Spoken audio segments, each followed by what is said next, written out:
For the warning. All right. Slovakia. Back for another Sabbath class. First of all, I want to give all honor, praise, and glory to Yahweh. And we do so in the name of Yahweh Shah. Um, I just had Feast of First Fruits. First fruits just passed. All right. So hopefully you keeping the holy days. You kept your Passover. You kept your Feast of Pentecost, right?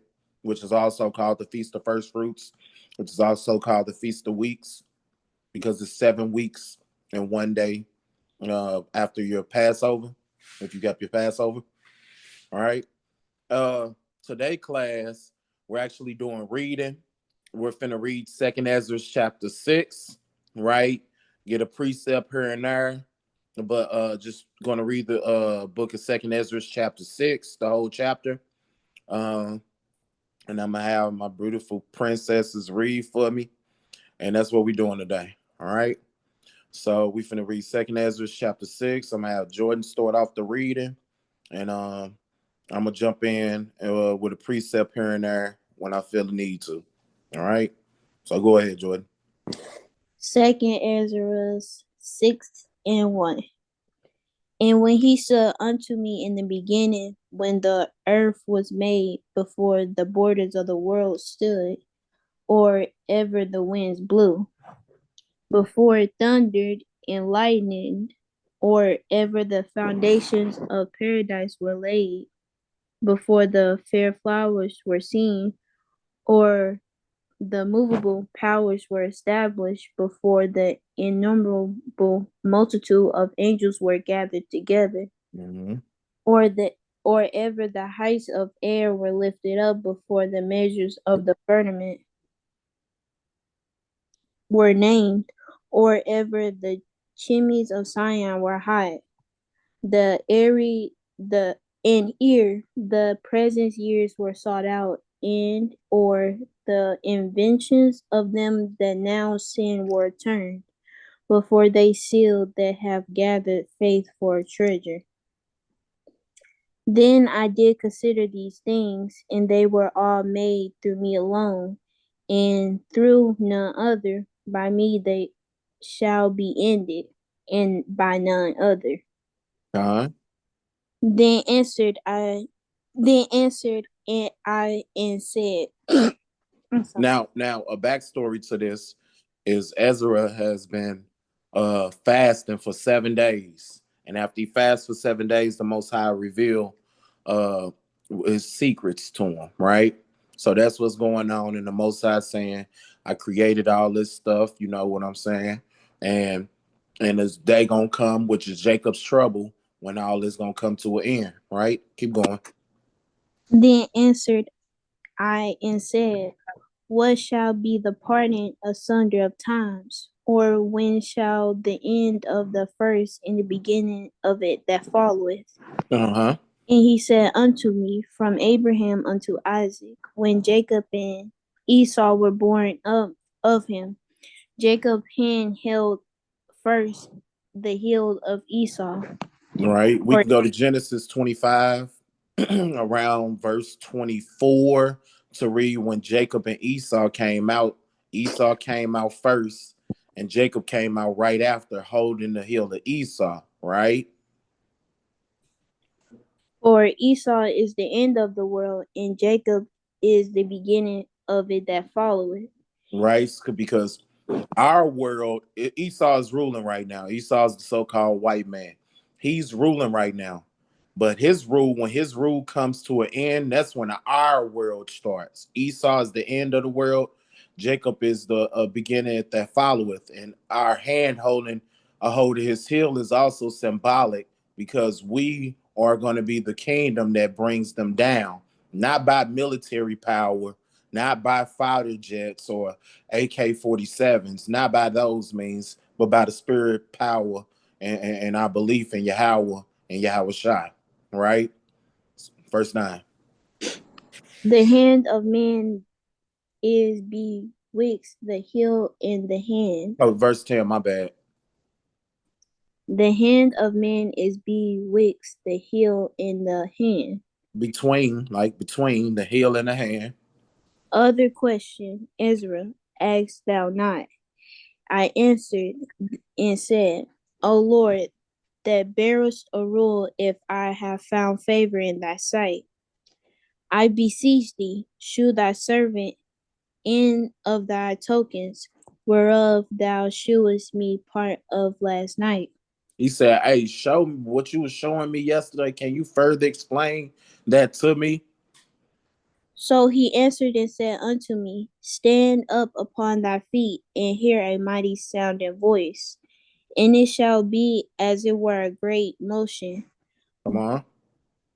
but the place where thou standest shall not be moved. So he gonna hear the voice of many waters, right?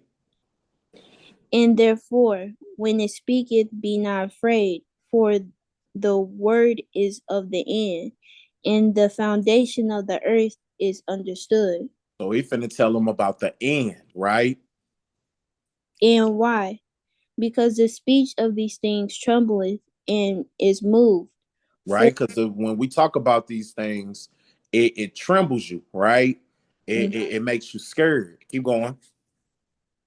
for it knoweth that the end of these things must be changed. And it happened that when I had heard it, I stood up upon my feet and hearkened, and behold, there was a voice that spake, and the sound of it was like the sound of many waters. And when it said, Behold, the days come that I will begin to draw nigh and To draw near, to draw nigh. to draw nigh and to visit them that dwell upon the earth, and will begin to make Inquisition. inquisition of them So that he gonna start inquiring of us, right? what they be what they be that have hurt the unjustly in their unrighteousness. And when the affliction of Zion shall be fulfilled, And when the affliction of Zion shall be fulfilled, when we finally get when our slavery, and when he turns our captivity, that's the phraseology. When he turns our captivity, keep going. and when the world that shall begin to vanish away shall be finished, then All I right, because Esau is the end of the world, Jacob is the beginning of it that followeth, right? The earth ain't going nowhere, right? But the ruling class, the ruling system is going somewhere. Sidebar, give me Daniel chapter 2, verse 44. Because it's not talking about the earth going anywhere. All right. The earth abides forever. This is the book of Daniel, chapter 2, and verse 44. And it says, and in the though in it says, in the days, it's a Slakia, in the days of these kings shall the God of heaven set up a kingdom, right? Because we was talking about the end of one world, the beginning of the next. Well, Jacob's kingdom is the kingdom of heaven. So God, it says, in the days of these kings shall the God of heaven set up a kingdom, which shall not never be destroyed. So this kingdom is not gonna have a temporal rulership. It's not gonna rule for 1,000 years, 500 years, and then another kingdom come. No, this kingdom shall never be destroyed. Right, the kingdom of heaven, and the kingdom shall not be left to other people. Esau is the end of the world. Jacob is the one that followeth. This kingdom is for Jacob. It shall not be left to other people, but it shall break into pieces and consume all of these kingdoms, and it shall stand forever. So all these governments, all these power structures that you see now, they will be non-existent, and the kingdom of God, which is Jacob's kingdom, will stand and last forever. Go back to Second Esdras. I believe we was like at verse. Hopefully she kept up with the verse. Second Ezra chapter 6. I think it was like verse 17. What verse we was at? 20. 20. We was at 20. Read 20 again. And when the world that shall begin to vanish away shall be finished, then I will shew these tokens. The book shall be opened before the firmament, and they shall see all together. Right? And he gonna do judgment. Verse 21. Next person pick up and read. Jordan, mute up.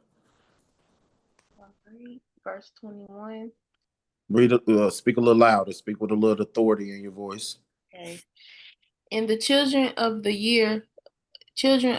a year old shall speak with their voices, and the woman with children shall bring forth untimely children of 3 or 4 months old, and they shall live and be raised up. So when this time happens, right, women gonna be having kids at half the time, right? Right? Preemies, right? Premature babies, but they gonna live and be raised up.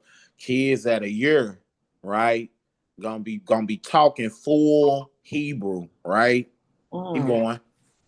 And suddenly shall the sown places appear unsown, and the full storehouses shall suddenly be found empty. Right? Ain't no so Schnucks, Walmart gonna be empty, right? And the trumpet shall give sound, which where every man heareth it. They shall be suddenly afraid. Because when you hear the trumpet, just like when we was around Jericho, right? When you hear the trumpet, it means for Israel to gather together, a battle finna happen, right? Blowing of the trumpets. Right? At at that time shall friends fight one against another like enemies. And the earth shall stand in fear with those that dwell therein. The springs of the fountain shall stand still. In 3 hours they shall not run. All right. So that's dealing with wars. It's the Bible tells us that it's gonna be wars and rumors of war. And then Acts Isaiah 13 talks about the race wars. Matter of fact, give me Isaiah 13 and 14.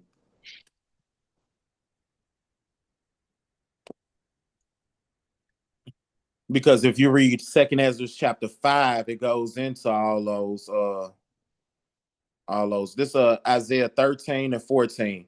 And it shall be a chased roe. You might not know what a chased roe is, but if you look up a chased deer, right?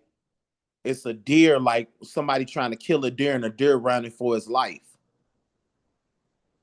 Right? Now bring that back to this verse. And it shall be as the chased roe, right?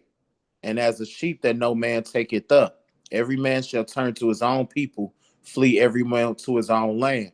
So somebody chasing you, trying to kill you, and you running for your life, you gonna run to your own people and to your own land where you safe at. Verse 15. Everyone that is found shall be thrust through, right? So your people that you ran to and the land that you ran to ain't thrusting you through, right? So it ain't your people, this another people. Race wars. And everyone that is joined unto them shall fall by the sword. Their children shall be dashed into pieces before their eyes, and their houses shall be spoiled, and their wives shall be ravished. Those are race wars. Go back to Salakia, Second Ezra chapter 6. I believe it was like at verse 25. 25. Mm-hmm. Read 25 again. Whosoever remaineth from all these that I have told thee shall escape, and see my salvation in the end of your world. Right? You're gonna see, because everybody gonna see the salvation of us, right? All our enemies, all the nations that had us in captivity, all the nations that hate us, those same people are gonna see us getting saved, right? Yeah. Keep going. And the men that are received shall see it, who have not tasted death from their birth, and and the heart of the inhabitant shall be changed and turned into another meaning. All right. For evil shall be put out, and deceit shall be quenched. We gonna become new people, right? We because at this point we should be going into the bond of the covenant when we go into the second wilderness. All evilness gonna be purged from us, right? All evil people gonna get purged from us, right? And we're Right. gonna take away, he gonna take away that stony heart and give us the circumcised heart, right? Keep going. As for faith, it shall flourish, corruption shall be overcome, and the truth which hath been so long without fruit shall be declared. And the truth is no size law, right? It's been so long without fruit, right? But what we gonna do in the kingdom of heaven? and what we're gonna do when we become that top nation on earth. And are we not gonna teach the other nations God's laws? All right, keep going. And when he talked with me, behold, I looked by little and little upon him before whom I stood. In these words he said unto me, I am came to shew thee the time of the night to come. If thou wilt pray yet more, and fast 7 days again, I shall tell thee greater things by day than I have heard. For thy voice is heard before the Most High. For the mighty hath seen thy righteous dealings. He hath seen also thy chastity, which thou hast had ever since thou youth. He said, "Hey, you've been following my law, statutes, commandments. I see you." And thereof has he sent me to show thee all these things, and to say unto thee, Be a good comfort and fear not. Be of good comfort and fear not.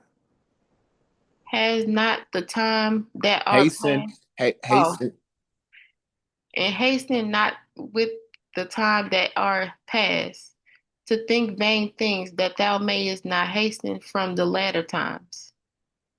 And it come to pass after this, that I will weep again, and fast 7 days in like manner, that I might the fulfill the 3 weeks which he told me.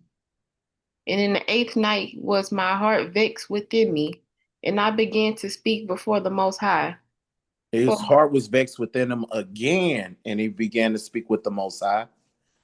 for my spirit was greatly set on fire, and my soul was in distress. Uh huh. And I said, O Lord, thou spakest from the beginning of creation, even the first day, and saidest thus, Let heaven and earth be made. And thy word was a perfect work. And then was the spirit in the darkness and the silence were every side. Well, on every side, right? It was nothing, right? The sound of man's voice was not yet formed.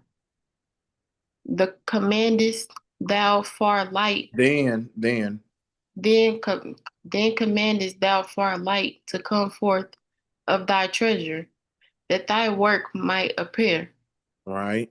So this is him saying, "Let there be light," right? And there was a light in the firmament. Hey, Funky, it's your time. Do that box got to be up while you talking?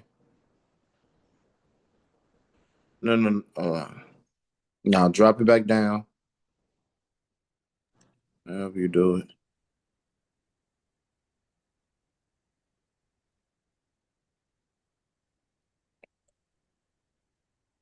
They got to be up. Nope. Boom. All right. You can pick up at 41. So it just said, let there be light, right? Genesis 1:1. Let there be light. No, not 1:1. Uh, right on 1 and 2 or 3. But let there be light, right? Verse 41. Upon the second day, thou madest the spirit of the firmament, and commandest it to be part asunder, and to make a division between the waters. There was one part might go up, and the other part remaineth beneath. Right. So he separated the firmaments. Uh you see the sky above, right? Blue, that's the water above, and the water below is the oceans, the rivers, and the streams, right? Upon the third day, thou didst command that the water should be gathered in the seventh part of the earth. Six parts hast thou dried up, and kept them, to the intent that of these some being planted of God and tilted might serve thee. And tilled might serve thee. So on the next day, he had the water to gather in a specific place, so dry land appear, right? That's where you get the earth, the land of the earth, right? Right. For as soon as thy word went forth, the work was made. For immediately there was great and innumerable fruit, and many and diverse pleasures. for the taste, and the flowers of the unchangeable color, and odors of wonderful smell. And this was done the third day. Innumerable fruit. Um, it says diverse pleasures of the taste, flowers of unchangeable colors, right? So you had a bunch of stuff, right? The vegetation, so to speak. Keep going.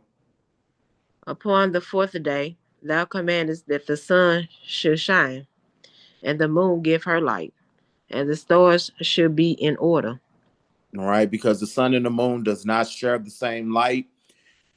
Contrary to what they taught you in grade school and middle school and high school, the moon does not get its light from the sun. The moon has its own light. The sun has its own light. Keep going. And gavest them a charge to do service unto man that was to be made. Right, and that's how we tell seasons, days, how to keep our Sabbath and our holy days, right? It's just the intelligence of God, right? It's logos. Keep going. Upon the fifth day, thou saidest unto the seventh part, where the waters were gathered, that it should bring forth living creatures, Uh-huh.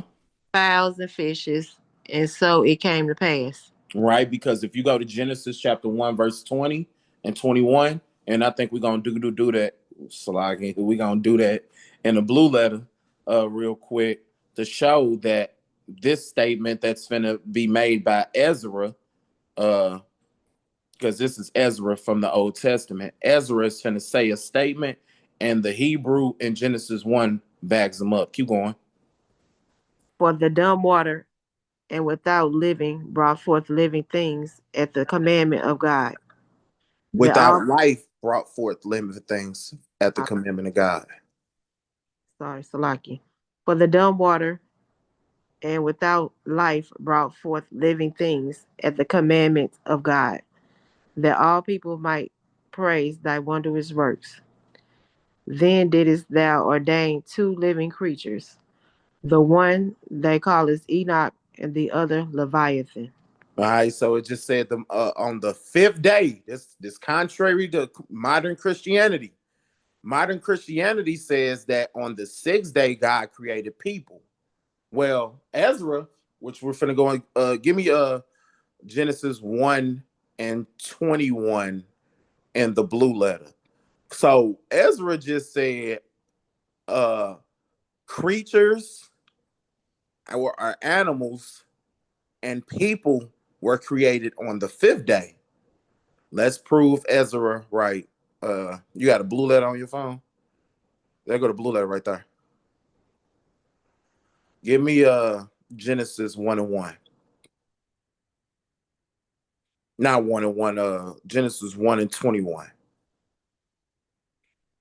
Let me read it. It said, and God created great whales and every living creature. Go up one verse. One more verse. All right, I'm finna start at 19. And the evening and the morning were the fourth day. So the fourth day just ended, right? And God said, let the waters bring forth abundantly the moving creature that hath life, and the fowl that may fly above the earth in the open firmament. And God created great whales, every living creature that moveth, which the waters brought forth abundantly after their kind, and every winged fowl after his kind. And God saw that it was good. And it says, and God blessed them, saying, be fruitful and multiply, and fill the waters of this in the sea, and let the fowls multiply the earth. In the evening and the morning were the fifth day. I'm going to show you that humans were created on this fifth day. Go ahead and click on verse 21, where it says, every living creature that moveth. I need that word for creature. It says, every living creature that moveth. That word for creature right there. H5315. All right. Nefesh. Nefesh. Right. And Right. It says soul, right? Do human beings have a soul? That's a Yes. check. Self, life. Do human beings have life? That's yes. Creature. Person. Person. Appetite, mind, living being. Right? Going down. The inner being of a man. Living being. The man himself. Right? That's what the word means. Right? Himself. Go down a little bit more. Go down a little bit more.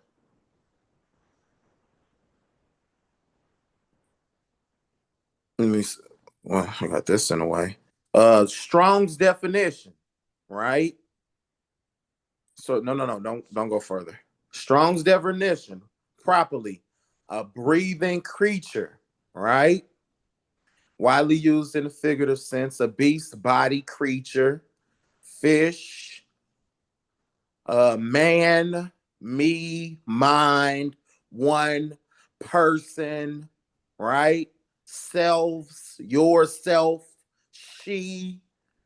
These are people and animals. Now, let's go back to the verse. Let me give my quick wisdom on it. No. Go back to Genesis 1 and 21. This is Genesis chapter 1, verse 21. And it reads, And God created great whales and every living creature that moveth, which the water brought forth abundantly.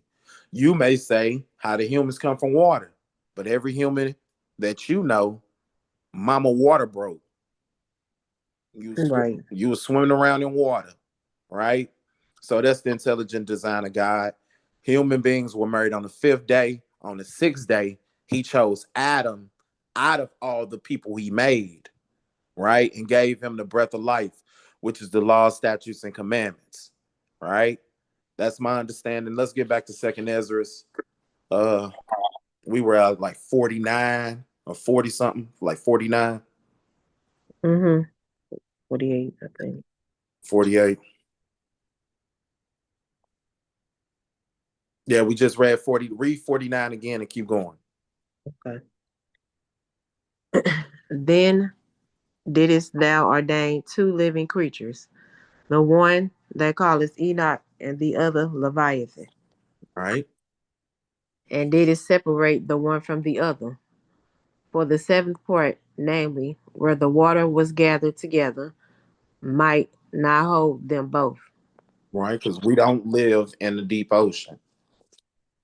Unto Enoch thou gavest one part, which was the third dried up, and the third day, that he should dwell in the same part, wherein are 1,000 hills. So to man, he gave us the land. Right. That's basically what he said. But unto Leviathan thou gavest the seventh part, namely the moist, and thou hast kept him to be devoured, of whom thou wilt and when. Right. So boom, you got Leviathan, the sea monster. Now, scientists have discovered like they keep saying like 5% of the ocean or like 2% or like 1%. They don't know what's in the water. They barely know what's on land. They still, discovering animals in the middle of jungles or whatever. But the Leviathan, he got the water. Keep going. Upon the sixth day thou gavest commandments unto the earth, that before thee it shall bring forth beasts, cattle, and creepy things. And after these, Adam also, whom, Adam also on the sixth day, whom thou madest Lord of all thy creatures. right? Didn't he name them? Of him come we all, Don't everybody come from Adam? That's what the Christians say, right? and the people also whom thou hast chosen. And the chosen line comes from Adam, right? Everybody comes from Adam, and the chosen bloodline of people come from Adam. All this I have spoken before thee, O Lord, because thou madest the world for our sakes. Thou madest the world for our sakes, right? The chosen people. As for the other people, which also come of Adam, As for the heathens, which are not the chosen people, thou hast said that they are nothing, but, but like unto spittle, but be like unto spittle. Huh. and has likened the abundance of them unto a drop that falleth from a vessel. Well, a lot of people don't know Ezra is quoting Isaiah. Can you give Mm. me Isaiah chapter 40 and verse 15?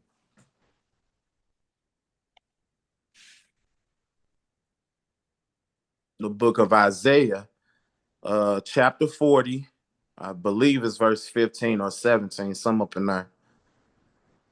Verse 15, it says, behold, the nations are as a drop from a bucket, right? If you had a bucket of water and one drop fell out, you would not care.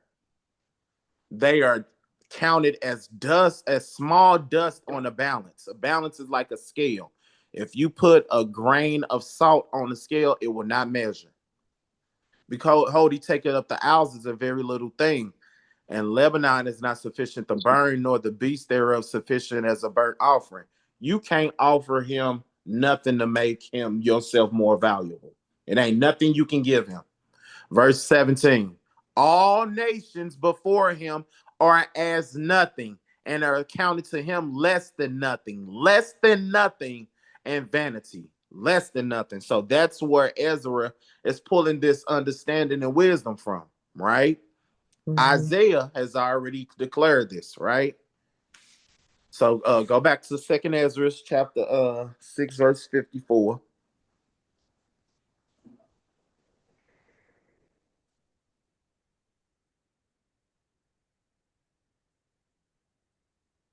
Pick up at 56. As for the other people, which also come of Adam, thou hast said they are nothing, but be like unto spittle, and has likened the abundance of them unto a drop that falleth from a vessel. Right? All of them put together is that drop that fell out. He don't care about them. And now, O Lord, behold these heathens, which have ever been reputed as nothing, That has ever been reputed as nothing. Their whole reputation is nothing. have begun to be lords over us, and to devour us. Mm-hmm. But we thy people, whom thou callest thy firstborn, thy only begotten, and thy favorite lover, are given unto their hands. Your favorite lover, your only begotten, is given into their hands, right? If the world now be made for our sakes, why do we not possess and inherit with the world? How long shall this endure? Right? And if the world be made for our sakes, why do we not possess an inheritance with the world? How long should this endure? That's the question Ezra was asking. I'm going to end this with Psalms chapter 2. Give me Psalms chapter 2. No, I'm gonna end this with Christ's words actually. Give me Psalms chapter 2. Uh Your mic went off. yeah, I got it. I'm gonna read this whole chapter. It says, why do the heathens rage, right? And the people imagine a vain thing. So all these other nations that can't be saved, you see, they raging at us. They even get their black coons to rage at us too, right? They're raging because they're imagining a vain thing. What's the vain thing? Everybody can be saved. Jesus came for everybody. That's a vain thing. It's not true, right? Verse Psalm chapter 2, verse 1. Why did the heathen rage and the people imagine a vain thing? The kings of the earth set themselves, and the rulers take counsel together against Yahweh and against his anointed, saying, let us break their bands asunder and cast away their cords from us. He that sitteth in heavens shall laugh, and the Lord shall have them in derision. Then shall he speak unto them in his wrath and vex them in his sore displeasure. For I have set my king upon the holy hill of Zion. Who was that king? Christ, right? And I will declare the decree. The Lord Yahweh have sent unto me, have said unto me, thou art my son. This day I have begotten thee. Right? And Israel is not the first begotten means. Is Israel the first nation made? No. Mm-mm. But begotten is like preeminence. We're the most important. That's why he called Christ the only begotten son, right? We his sons too. We the son. That's what Israel means. Sons of the power. Sons of the princes of the power, right? So we his sons too. But Christ has preeminence. He is the top dog. He is the number one. He is numero uno of God's kids. That's why he's the first begotten.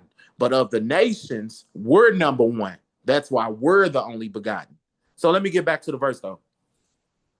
Verse 7, I will declare the decree. The Lord Yahweh have said unto me, thou art my son. This day I have begotten thee. Ask of me. You remember it said in Second Esdras, it says, so why have we, O Lord, who is your only begotten, why we don't have no inheritance? Why these heathens got control over us, right? Check this out. Verse 8, ask of me, and I shall give the heathens for thy inheritance, and the uttermost parts of the earth for your possession. Because it says, hold on, give me 1 second. I don't want to lead this verse, but I do want to paraphrase the other one. It's the second Ezra said, now, O Lord, behold, these heathens, which have ever been reputed as nothing, have begun to be lords over us. And we, thy people, whom thou hast called thy firstborn, thy only begotten, thy favorite lover, as given into their hands. If the world now be made for our sakes, so the world is made for our sakes, why do we not possess an inheritance with the world? How long should this endure? So this is going into that. It says, ask of me, and I shall give the heathen for their inheritance, and the othermost parts of the earth for thy possession. Thou shalt break them with a rod of iron. Thou shalt dash them into pieces like a potter's vessel, like a little clay pot. If you had a rod iron in your hand and you was tasked to break that clay pot into pieces, would that be hard? No. No. It would be very easy for you to take that iron rod and destroy that pot, but that iron rod is what we're going to take and break into pieces the other nations, right? We read that in Daniel chapter 2 verse 44. It said it would destroy all the other nations, right? But we finna get Christ quoting this. Give me the book. I'm finna end it on her right here. Give me the book of Revelation chapter 2 and verse 27. Because I make a statement all the time. I say Christ giving out slaves. And they be like, what? Jesus loves Christ giving out slaves. Check this out. This Revelation, no, not Revelations 22. I need Revelations chapter 2 and verse 27. Revelations chapter 2 and verse 27. All right, this Revelations 2, and I'm finna start at 26. And it reads, this, what color is this words? Red. What that mean? Letter. That means Christ is, yeah. Right. Yahweh, not Yahweh, Yahweh Shai, Hamashiach is speaking, right? Right. All right, so it says, and he that overcometh, you remember he that overcometh and endure to the end, the same shall be saved, right? Verse 26, and he that overcometh and keepeth my works unto the end, to him will I give power over the nations. Who giving this? Christ, right? Right. Christ giving power over the nations, right? Ask of me, and I shall give the heathens for thou inheritance, right? Verse 27. And he shall rule them with a rod of iron, and as a vessel of a potter shall they be broken into shivers, even as I received of my fathers. Christ just quoted Psalms chapter 2 when it said, ask of me, and I will give heathens for your inheritance, and you shall take a rod of iron and break them into pieces. Right? This Christ quoting that. Christ giving us the slaves, right? But that's my lesson for today. It was the reading of Second Esdras, chapter 6, right? It was plenty more precepts we could have got, but that's the gist of the lesson for today. And with that, I want to give all honor, praise, and glory to Yahweh, and I do so in the name of Yahweh Shai. Barakatah for my beautiful princesses for reading for me, and Kwam Yasharala, Ashar Shabbat. Kwam Yashala. Kwame Yashrala and Nashar Shabbat. Kwam Yashala, Shar Shabbat. All right.